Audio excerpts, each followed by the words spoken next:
Here's something that I want the mold community to understand. And I've there's a lot of controversy right now because of my videos that I don't know what I'm talking about, etc., etc. But this is 30 years experience. I got a lab degree. I've read multiple books. I don't care if I ever read another book again in my life.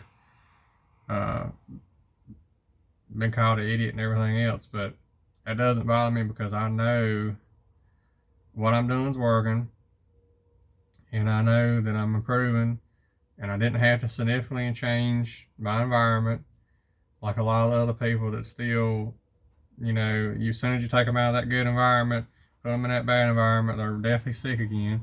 And I'm not talking about indoor environment. I'm talking about outdoor environment. At my worst, I could barely go outside. Now I can, at least go to Walmart, a few other things. But so let's let's debunk a little bit about some old myths. So you'll go on the websites and some of the mold avoidance groups and stuff like that. Again, not gonna name names, but one of the things that I found was they're promoting mold-proof campers. That's bull crap. There's no such thing as a mold-proof camper because the construction are flat roofs, they condensate. The reason why a lot of old barns lasted a long time is because you have an A-frame, the sweat rolls out to each side, it rolls out the soffit, they ventilate a lot better. I don't care if it's ATC, I don't care if it's a Casita, I don't care if it's what brand it is. Camper is usually not a good idea with mold toxicity because flat roofs, the moisture has nowhere to go. I don't care if the darn thing doesn't have insulation. If it works for you, that's fine, but I don't promote anything with flat roofs. I don't promote anything that's mobile, even though, because I've went through the failures, and you watch the old guys, you see them go through failure after failure after failure on those things, and usually they never work, or usually they never live in them, but yet they'll help promote selling them. So that's another money gimmick that the mold groups that they push out there. Another mold myth. So I'm not against mold avoidance because it doesn't add to the environmental load, but understand this. This is how important your biodome is. So this is my tongue. Okay, so you can see the candida on that. What is that candida? Candida is a type of fungus. During certain parts of the day that I feel bad or feel crappy or whatever, or my inflammation's up, and I'm not removing that candida consistently, which I've been bad about not doing here lately because I've been pretty busy. I use hydrogen peroxide and I scrub it off and everything. They use zinc cleansers to clear it up. I need a good probiotic, but my logic with the mold guys is, your body roughly has about 14 pounds of candida, or not candida, but gut flora. So that if that 14 pounds is bad flora, imagine how much your body is getting poisoned every day from your own gut flora. Imagine, just quantify that. So, you got these old guys that they go in, they go in a molded house, throw all their clothes away, which I've done that. I'm not gonna deny that I've not done mold avoidance. But know that when I developed my multiple chemical sensitivity, I was living in a brand new home for 5 years.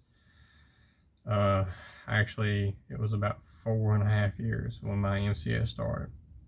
So my multiple chemical sensitivity did not derive from mold illness, even though I have mold toxicity. I am extremely sensitive to mold since I developed MCS. but mold was not the main driver. I lived in mold 19 years prior to that, perfectly fine. Now, back to the gut flora. You can look it up. The average human body has 9 to 14 pounds of bacteria between your colon, I think it's your stomach, your duodenum, all that stuff, your throat.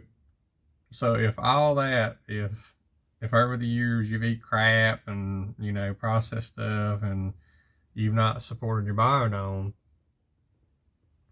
every time this yeast or this candida, it basically craps in your mouth and it craps in your colon and stuff. What do you think that it's doing to your inflammation? What do you think it's doing to your sensitivities? Excuse me. So I've talked to people that has just treated their gut, that has just eliminated that over the period of, you know, let's say 3 or 4 years. It's not an overnight, you know, thing that you're going to take this magic pill and it's all going to be gone, you know, and, you know, a lot of people think that they're going to take some of those medications that clears up candida and it's just going to clear it all out. That's why I'm real big on the Zen cleanse, because it got rid of most of mine, and my food tolerances went way up. My mold sensitivities went down. You know, my MCS went down. So if your own body's poisoning you and it's filling the barrel up, naturally you're going to be more sensitive to the outdoor molds. You're going to be more sensitive to, you know, just everything, you know, chemicals, mold. You're going to be more sensitive to just dyes. It's everything, okay? So you got to get your gut health right.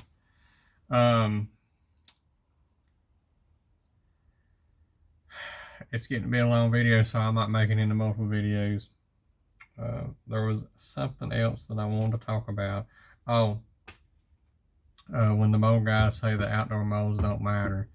Okay, let me clear up something about that. I've done 2 or 3 videos on the mold situation, but I had a neighbor, which he wasn't really a neighbor. He kind of lived a few miles down the road, but I'm not gonna name his name or anything like that. But he growed his own corn, he ate his own corn, you know, and there was just a little bit of mold on some of the corn that sit in the silo too long, and he thought it was going to be okay. And I don't know if he boiled it or what. I don't know all the details of the situation, but anyway, he ended up in the hospital for weeks. So, and he developed some mold toxicity. You know, it's pretty obvious. You know, outdoor molds is very important, and this is coming from experience. This is coming from real life situations. This is not sitting in a book and talking about you know, some off the wall stuff and some study or whatever. This is real life stuff. So outdoor molds can get pretty nasty, you know. I think that's pretty well all I want to cover. I wanted to do that video.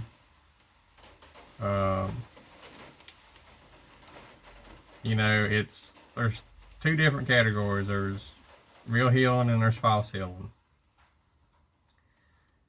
And I always use this as an example.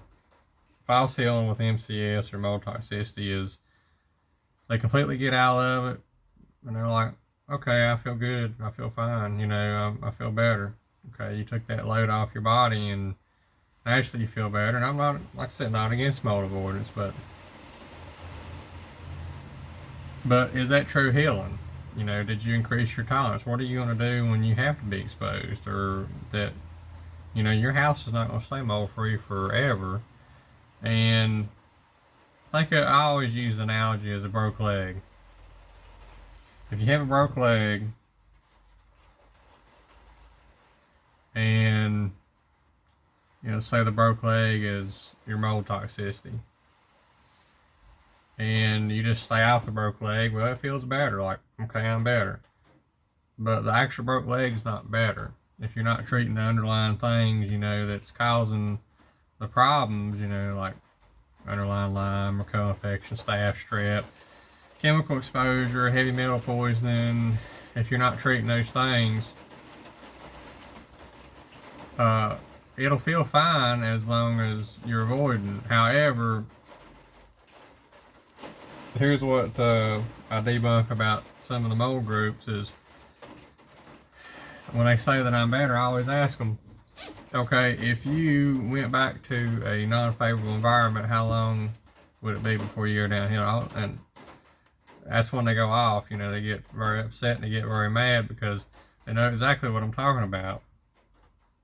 Now, the purpose of treating the co-infections and the limes or all the other things that I'm talking about on my page is you want to get that broke leg functional, or that tolerance is up, so that way when you do have to be exposed to something, not intentionally exposing yourself to something, but when you are exposed to something, that you're not so freaking miserable.